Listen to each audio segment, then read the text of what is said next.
we didn't have a specific theme necessarily, but the idea of that we have really great communities and we have really great people and we have really great students. And just celebrating and taking pride in ourselves. And I think Community Service Day is a way to recognize all the good that we have within ourselves as a school and within our communities, and a way to give back and to teach as well. I will be doing the ag lime as well as overseeing the weed pulling of the weed patch. So as far as your groups go, like I said, we've moved people a little bit. And understand that all this planning, we don't really know how long everything's going to take outside, so try to be flexible with us, okay? And I know you guys will do a great job. I went to the parks in Linden, and we remulched the park, the playground area, and a little bit of where the swings are.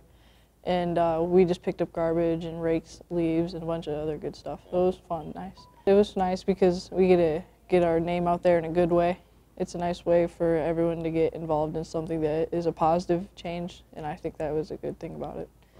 A is for apples. Fox loves apples. Apples are one of the most popular fruits in the world. I just really like little kids, and I just like to be an example to them, so I chose to be with the elementary schoolers.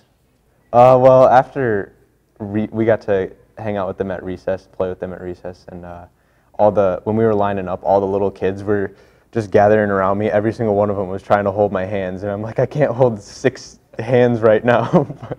So it's just nice to know that they all like me and I can be an example. So, yeah. It was cool, just letting the people in the community know that we're not just a bunch of lazy high schoolers.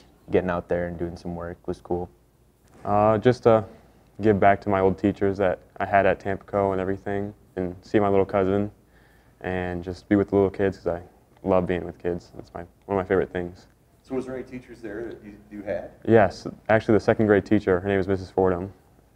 Was my second grade teacher and preschool teacher, and I got to spend basically all day with her. So I think the highlight of the day was just getting the kids involved with us, because we all, even though we all were digging out bushes, like all the big kids were, they would come in and help us try to do it. They'd at least try, and that's just what we wanted to happen. And they just were really trying to get involved, and they loved it. They loved being with us. Yeah. So it's awesome. It just promotes the community that this school is changing for the better, and there's going to be a lot of great things to come, for sure. And this is the start of it. Like they said, because of old teachers, I went to Tampico, and then we're running a skid loader, and I do a lot of farm work, so I thought that'd be nice. I can get it done. My moment yesterday was when we ripped out that first bush and all the second graders just started going crazy. Yeah. Because we were wrapping the big chain around the bush and they're all anticipating it, and as soon as we pulled it out, they went nuts.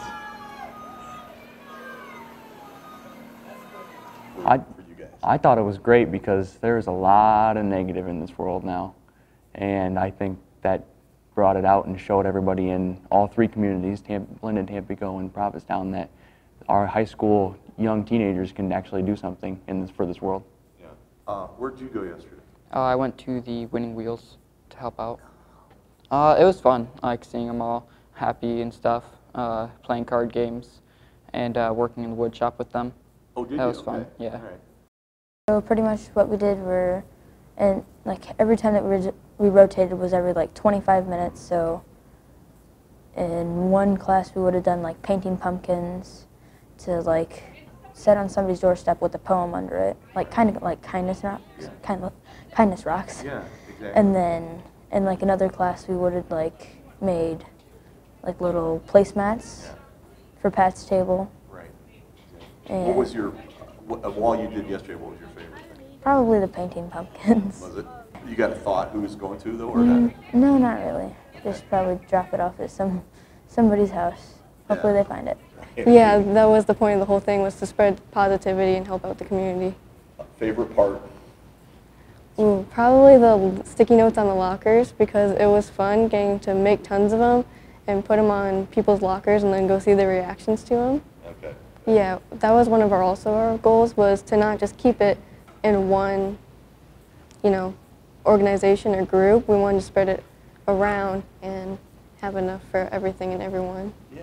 Because it definitely made everyone feel good and better about themselves and being included in everything, especially because it was such a big worry about how we had to have one in every single locker. I love how people worried about that because they're trying to include everyone in it. Favorite thing of yesterday? Maybe writing the letters to Winning Wheels and the nursing home. I said things like, just because like maybe you're in Winning Wheels and everything, you don't have people, you have people everywhere around you to talk to and everything. And that if you needed someone or something, you can always ask someone and they will probably help you. I personally thought it was good. I liked it. It was anonymous because we got to write the notes, sticky notes and everything. And you just put them on random people's lockers. Made sure that at least everyone had at least 2 on. My favorite thing was in Mr. Atten's class. It was when we got to write notes and put it on the high schoolers' lockers. I put like, you were smart, and every day is a new day, and don't think about yesterday and stuff like that. A good thing was that the high schoolers saw that we actually cared about them and not just ourselves. Adopting the right attitude can convert a negative stress into a positive one. And where did you hear that? We get these little papers, and then we write them down. We had the option to change it, but I really liked this one, so I kept it. Okay. I did yard work for the elementary. We were going to do it for the elderly, but we didn't have enough people, so we did it for the elementary. Gotcha. We picked up a lot. We cut some of the bushes and everything, and then we picked up the weeds and everything. I had a lot of fun with working with the group. We did a lot yesterday. I will say that we did work pretty hard for it. And all of us thought it was really good to do for the community. It made us feel pretty great because we saw, at the first we were like, okay, well, we got to get this done. And then at the end of the day, we thought it was pretty great because it looked pretty good. And we thought it was really good. What was your favorite part or moment? My favorite part was having little kids help us pick up the branches and everything, like the leaves and all that. I thought it was pretty great. So they thought it was pretty cool hanging around with high school kids? Yeah, we got fist bumps from them. We told them good job and everything, helping us. Yeah. I thought it was pretty great.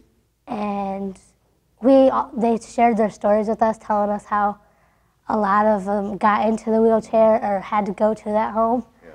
And a lot of their stories are really sad. Yeah. It was very eye-opening, like a different perspective, I would say. Like when you're looking into it, you just think, well, yeah, they got a spinal injury, or yeah, they're in a wheelchair. Like you see them around town, but you don't really know their stories.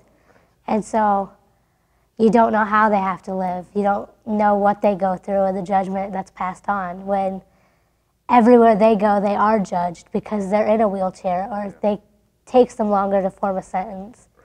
And a lot of people don't understand, like, some of them get upset because of their injury. Like, people think that they're different than them, but they're just humans like everyone else. The resident that I was playing Uno with, his name, he was Vern, and he has like a brain injury and a spinal injury. He had hard times like moving his wrists or talking. So if you like put it close to their hands, they'll point at the cards. And it kind of gave you a different input, like you had to look longer to see what he wanted to talk about. And it makes you think more, like you're talking to someone, you want to look at them in the eyes. But when you're talking to one of them, you got to really look at everything, all of their body language. All right. Here we go. So I'm the one who made up the idea of making cookies. And then it came out as on the paper saying making cookies. I was like, wow. So it was extremely fun to see my idea be part of this and everything. Well, we had 4 different stations, 4 kitchens. 2 of them made chocolate chip, then sugar cookie, then oatmeal. And sugar cookie had to make the most cookies, and I was the mixer for that. So we made a lot of cookies, 42 dozen. Yeah, and I have students in here who are in foods, and they know the ropes, and then there are other ones who have never been in foods, so they're learning as they're going. Oh, I think it's great. I was really thinking 45 students. We have had like 50 students sign up, and I thought, how are we going to do that in our food lab? But Mrs. Huffstutler really organized everything, and so they're making cards. We're going to have people cooling the cookies. They're baking, so she's got it down to a science. Everything organized. Kayla Mitchell, I did not know her at all, and she was amazing. She was very helpful. It was chaotic, but organized. So and then all the people like Michaela, I've never talked to whenever I see in the hall. But yesterday, now I know her and I can just say hi and everything. We got to learn a lot about other people and how you can see how people work together. Well, one of the things with it too is we didn't want it to be Mr. Stewart or Mr. Lofgren's service day, so we wanted our kids to get ownership of it or take ownership of it. So, we had some ideas of things that might work or might not work, and we put it out to the kids for suggestions. And then, so, what's the feedback been? It's been overwhelmingly positive, and we hope that to be the case. And honestly, it went a lot smoother than I thought it would. Right? Just when you're thinking about getting everybody to all these different places, getting all the equipment and stuff or transportation, you thought, man, something's got to go wrong here, right? But it went a lot smoother than, like I said, I expected the first time, and the feedback has been unbelievable. And sometimes we don't give kids enough credit, right? But I think our high school students, the excitement and just how hard they worked and how much effort they put forth was really exciting. And I know community members have given us feedback, staff, but the kids themselves, when they come up to you and they're asking, man, we should really do that again. It was so much fun, or telling you stories. I told Mr. Stewart last night, I sent him an email kind of follow up, and I said, days like community service days are the days that when you think about what did I enjoy about my school experience, what were some of the good things, that's one of those days that you remember. The bigger stuff that we did, we started to stain some of the dugouts. That's going to be an ongoing project. We have Miss Connor's ag construction flipper class that's going to do some work on that later on in the year too. We'll give them a little bit of a head start. And then we did weeds all the way around. I think along we pulled at least like a truck bed full of weeds at minimum, and it was hard work. And like I said, I was really impressed with the kids. So we did both fields. We did, in between them. We did softball bullpen area, baseball bullpen. Some places behind the backstop. We brought in a bunch of ag lime to put down for people to sit. Did edging work, did all kinds of stuff, so it just looks really nice. And I know, although it's a campus project, but we're talking at the high school level with our co-op sports where softball and baseball play, we want to make that a really, really nice facility. Right. And I talked to a lot of our players about, we want our kids to be prideful in their facilities, and that kind of goes along with the idea of PLT proud. Be excited about who you are and what you have, and to see them take the ownership was really great. And they worked really hard, and it was exciting to see. And like I said, we have really good kids, and just yesterday was a way to highlight them as much as anything and see all the good that we do. A huge part of this was the Moore Foundation being willing to support us financially to do this, to have this day. So far as materials, transporting students, supplies, any of that, they assisted with that. So that was a huge part that without the Moore Foundation, we could have attempted this, but it would have been a lot more difficult to do it. And so we hope to do one in the spring as well. And I really hope it becomes kind of a PLT tradition that once in the fall, once in the spring, weather permitting, we can go out into the community and really help the kids know and believe that this is my school, this is our community, and we have a vested stake in it. Yeah. And I think they start to own their school and their community when they're doing these types of things. Students are working in teams, they're communicating, building a plan, and so all the things that, the skills that we know students need beyond high school, these are problem solving is a huge one. And so they got to do some of that yesterday.